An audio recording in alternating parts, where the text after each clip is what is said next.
Hello dear students, welcome back to YB biology classes. आज की class में हम बात करने वाले हैं about economic importance of coelenterata. Coelenterata के बारे में, जो फाइलम सीलेंट्रेटा है इसके बारे में हमने जनरल कैरेक्टर, क्लासिफिकेशन हम देख चुके हैं। दो वीडियो ऑलरेडी हमने इनके बारे में अपलोड कर चुके हैं। हम classification and general character of coelenterate के बारे में। इस वीडियो में हमारा जो पॉइंट ऑफ फोकस है वो रहेगा इकोनॉमिक इम्पोर्टेंस ऑफ सीलेंट्रेट पे। जो सीलेंट्रेट हैं वो useful as well as harmful organism, दोनों तरीके के ऑर्गेनिज्म होते हैं कि ये ह्यूमन बीइंग के लिए यूज़फुल भी हो सकते हैं और हार्मफुल भी हो सकते हैं। एक एक करके हम यूज़फुल और जो इसके हार्मफुलनेस है वो दोनों पढ़ेंगे। तो चलिए स्टार्ट करते हैं विद पॉजिटिविटी मीन की यूज़फुलनेस ऑफ सीलेंट्रेट। अब जो ये सीलेंट्रेट्स हैं इनका कहाँ कहाँ यूज़ होता है, तो बायोलॉजिकल फिनोमिनन की स्टडी करने में इनका यूज़ किया जाता है। इनकी अपनी न्यूट्रिशनल इम्पोर्टेंस है, ऑर्नामेंटल इम्पोर्टेंस है इनकी, और ये बहुत सारे स्ट्रक्चर हम इनके देखेंगे। Then formation of coral reef and islands, medicinal importance है इसकी। एग्जाम्पल्स ऑफ इकोलॉजिकल रिलेशनशिप, ये सारे हम देखेंगे यूज़फुलनेस ऑफ सीलेंट्रेट्स में। तो चलिए स्टार्ट करते हैं।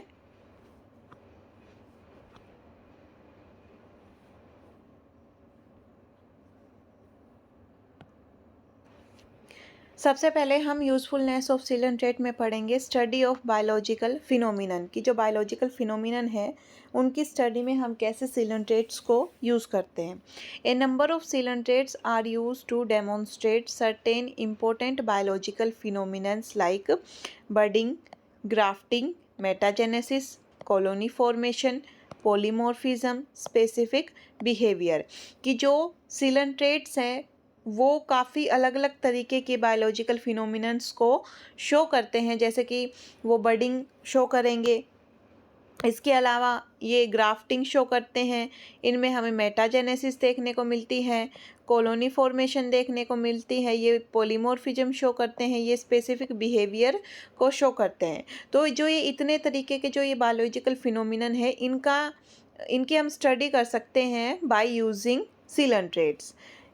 साइंटिस्ट थे 1745 में एब्रम ट्रेमले, उन्होंने सबसे पहले ये डेमोन्स्ट्रेट किया था कि जो सीलेंट्रेट है इनके अंदर बहुत ज़्यादा हाई पावर ऑफ रीजनरेशन होती है। जैसे कि हाइड्रा में इन्होंने सबसे पहले रिपोर्ट किया हाइड्रा के अंदर कि हाइड्रा ऐसा सीलेंट्रेट है जिसके अंदर high power of regeneration present है। And he reported that even as small as 1/6 mm piece of hydra can develop itself into a complete hydra। और उन्होंने ये चीज़ ऑब्जर्व की कि पूरे हाइड्रा का अगर हम उसका 1/6 mm पीस भी लें तो वो एक कंप्लीट हाइड्रा में कन्वर्ट होने की कैपेसिटी रखता है। It is so as coelenterate have simple body organisation with little specialisation and having large number of totipotent cells. ऐसा किस वजह से हो पाया, इतनी हाई पावर ऑफ रीजनरेशन इनके अंदर कैसे है?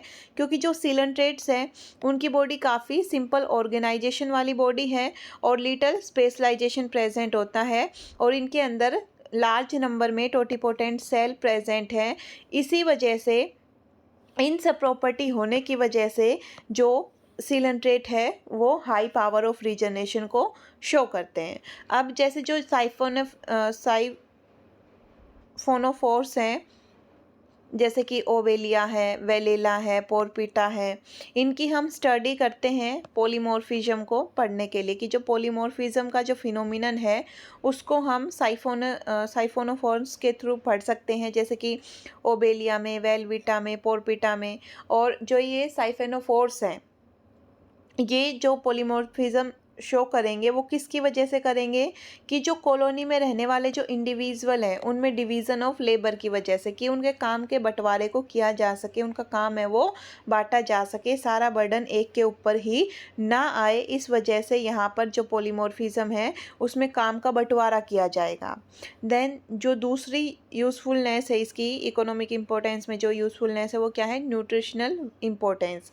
कि जो सीलेंट्रेट हैं उनकी अपनी न्यूट्रिशनल इम्पोर्टेंस है।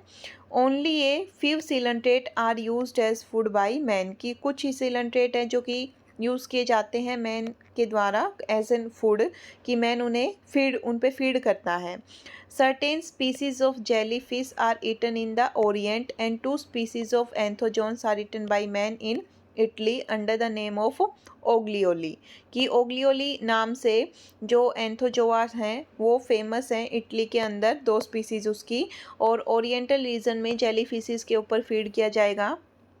But large number of species of jellyfishes are used as food by number of food animal of man like fish, crustacea, mollusca, कि मैन जिन फूड के ऊपर फीड करता है, जैसे मैन है वो फिशेस के ऊपर फीड करेगा, क्रस्टेशिया पे फीड करता है, मोलस्का पे फीड करता है, तो जिनके ऊपर मैन फीड करता है उन ऑर्गेनिज्म के द्वारा फीड की जाएंगी जेलीफिश, की जो जेलीफिश है उन्हें कौन खाएगा, फिश खाएंगी, क्रस्टेशियंस खाएंगे, मोलस्का खाएंगे, और इन सब को कौन खाएगा, मैन फीड करेगा उन पे। देन ऑर्नामेंटल इम्पोर्टेंस, की जो नंबर ऑफ सीलेंट्रेट है उनकी ऑर्नामेंटल इम्पोर्टेंस मिलती है, उनकी डेकोरेटिव मतलब वो साज सजावट में काम आते हैं, जैसे कि ह्यूमन की ज्वेलरी में, हाउस को सजाने के काम आते हैं, एक्वेरियम में, रॉक गार्डन को डेकोरेट करने के काम आते हैं। जैसे इसमें हम एग्जांपल देखें तो इसमें काफ़ी सुंदर सुंदर एग्जांपल आते हैं। वेलिला, जिसे हम सेल बाय विंड बोलते हैं, ये most beautiful and conspicuous animal है ओपन सी का। गोर्गोनिया, जिसे हम सी फैन का नाम देते हैं, ये ग्रेसफुली वाटर करंट के साथ में मूव करता है, क्योंकि इसकी बॉडी है वो काफ़ी सॉफ्ट और फ्लेक्सिबल है। इस वजह से जैसे जैसे वाटर करंट मूव करेगा वैसे वैसे ये अपनी बॉडी को मूव करता है, और ये काफ़ी अट्रैक्टिव लगता है, और मोस्ट अट्रैक्टिव फीचर है ये कोरल रीफ का, उनकी ब्यूटी को बढ़ाता है ये। जैसे ये है सर्टूलिया, सर्टूलिया कितना सुंदर सा डायग्राम है इसका, कितना अच्छा दिखता है। सी एनिमोन, फंजिया, जिसे हम मशरूम कोरल बोलते हैं, ये रेड कोरल, गोर्गोनिया, अभी जिसकी हम बात कर रहे थे गोर्गोनिया की, ये इतना सुंदर सा गोर्गोनिया दिखाई देता है। देन वेलिला, ये वेलिला ऐसे बिल्कुल ट्रांसपेरेंट ऊपर से ऐसा वेलिला दिखेगा। कोरल रीफ है is formed by cementing together of spicule by a red colored deposit of calcium carbonate. It is used extensively in necklace and jewelry, कि जो रेड कोरल्स हैं उनका यूज़ किया जाता है एक्सटेंसिवली नेकलेसेस में एंड ज्वेलरी बनाने में। इसके अंदर क्या होता है कि ये कैल्शियम कार्बोनेट के डिपोजिशन से बने हुए हैं, और इसके अंदर जो स्पिक्यूल्स हैं वो आपस में एक दूसरे से चिपके हुए मिलेंगे। जो कोरल्स है फंजिया के are used as decorative pieces in house, aquaria and rock garden, की जो फंजिया है उनको हम, जो मशरूम कोरल हैं उनको हम डेकोरेटिव पीस की तरह यूज़ करते हैं हमारे घरों में, एक्वेरियम में, रॉक गार्डन में। सी एनीमोन को भी यूज़ किया जाता है उसके अच्छे कलर की वजह से, उसकी ब्यूटी की वजह से। जो सर्टुलेरिया है वो dried and dyed bright green and is sold as air fern for decorative purpose, की इसका यूज़ किया जाता है डेकोरेटिव पर्पस के लिए सर्टुलेरिया का। अब नेक्स्ट जो इकोनॉमिक इम्पोर्टेंस है वो क्या है, formation of coral reef and islands. तो a large number of anthozoans and few hydrozoans, की मोस्ट ऑफ द एंथोजोन्स और कुछ हाइड्रोजोआ ये कोरल फॉर्मेशन करते हैं, इन्हें हम कोरल एनिमल बोलते हैं, और ये सीक्रेट करते हैं अपने चारों ओर कल्केरियस और हॉर्नी एक्जोस्केल्टन, जिन्हें हम क्या बोलेंगे, कोरल्स बोलेंगे। कोरल एंड कोरल रीफ के ऊपर मैंने अलग से वीडियो बना रखी है। कौन कौन से कोरल होते हैं, मैंड्रीना है, मैड्रीपोरा है, ट्यूबीपोरा है, फंजिया है, ये मेन कोरल होते हैं जो कि कोरल रीफ की फॉर्मेशन करते हैं। इनके अलावा भी बहुत सारे कोरल होते हैं। Coral reef have many usefulness, क्या क्या यूज़फुलनेस है कोरल रीफ्स की, इन कोरल से क्या बनती है, कोरल रीफ ऐसे आइलैंड्स बनते हैं। जो कोरल रीफ है वो बहुत सारे प्लांट और एनिमल जैसे कि स्पंज, मोलस्का, अकाइनोडर्म, फिशिस, उनकी हैबिटेट की तरह यूज़ होता है, उनके घर की तरह यूज़ होता है। Stones carved out from these coral reef are used for constructing building and paving road and air strip in coastal region, कि इन जो कोरल लीफ है इनसे जो स्टोन निकाले जाते हैं उनका बिल्डिंग मटेरियल में यूज़ होगा, रोड बनाने में यूज़ होगा, कोस्टल रीजन के अंदर एयर स्ट्रिप्स बनाने में यूज़ होगा और used as raw material for the preparation of lime mortar and cement. और इन कोरल का जो स्टोन है, इन कोरल लीफ का यूज़ किया जाता है as an raw material to prepare lime mortar and cement. ये एज ए नेचुरल बैरियर काम करते हैं कि जो सी इरोजन है और जो साइक्लोनिक जो स्ट्रॉम है उनको प्रिवेंट करने का काम करते हैं। कि जैसे ये जो सी शोर है और इधर ये पूरा पेड़ है या जंगल है और यहाँ पर कोरल है, तो जो सी स्ट्रॉम आएगा वो इन कोरल रीफ की वजह से उसकी जो पोटेंशियल है वो कम हो जाएगी, उसकी पावर यहाँ पर किनारे तक पहुँचते पहुँचते कम होगी। तो ये नेचुरल बैरियर की तरह काम करता है।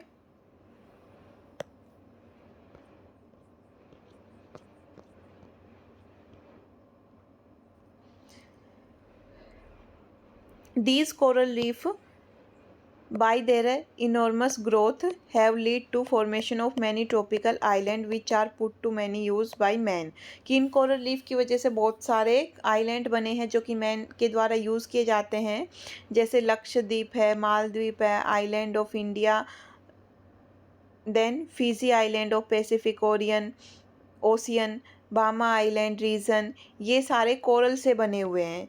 Many coral island are used as military base and landing fields. कि बहुत सारे कोरल आइलैंड है जिनका यूज़ किया जाता है एज मिलिट्री बेस और लैंडिंग फील्ड में। मेडिसिनल इम्पोर्टेंस क्या है इसकी? The coral of red coral and organ pipe coral are used in some indigenous system of medicine in South India।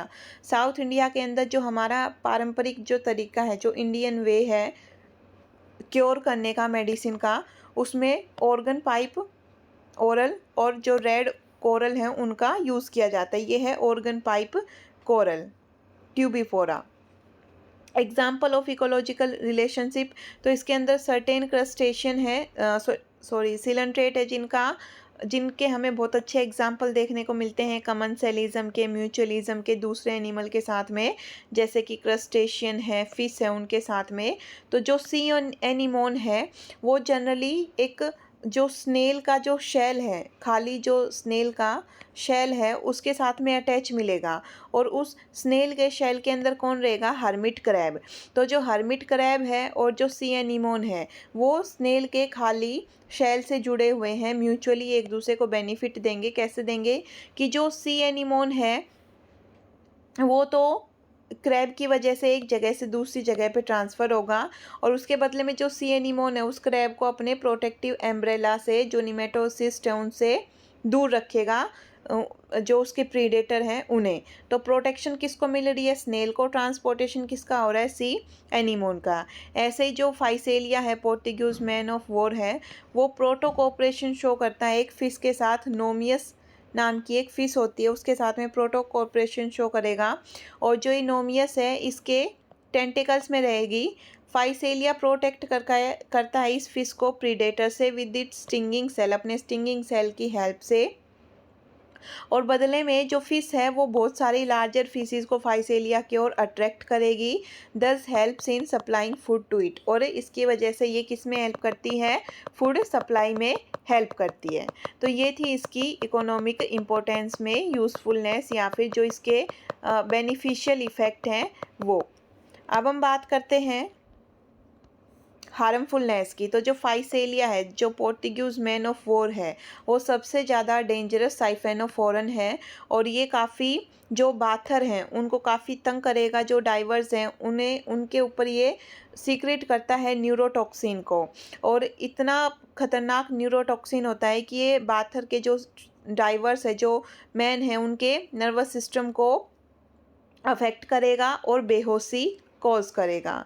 जो टेंटिकल है इसके वो काफ़ी पेनफुल और सीरियस स्टिंग मारेंगे, बाथर्स के ऊपर लगाएंगे, बाथर्स पे, और who accidentally are shoot by nematocyst.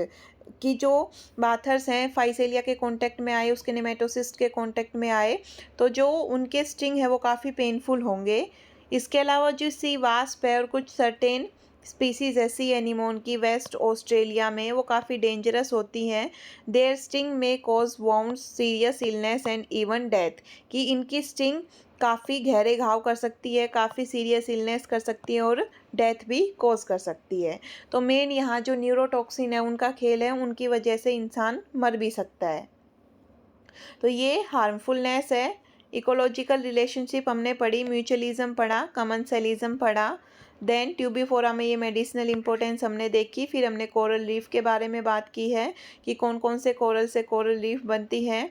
Then हमने बायोलॉजिकल फिनोमिनन देखे हैं, ऑर्नामेंटल इंपॉर्टेंस देखी है, न्यूट्रिशनल इंपॉर्टेंस देखी है। ये सारे हमने जो यूज़फुलनेस और हार्मफुलनेस है in economic importance of Coelenterata. तो सिलेंट्रेट ऐसा नहीं कि सिर्फ हार्म ही करते हैं या फिर सिर्फ ये यूज़फुल ही है, इनके दोनों इफ़ेक्ट हमें देखने को मिलेंगे। Thank you for watching my videos.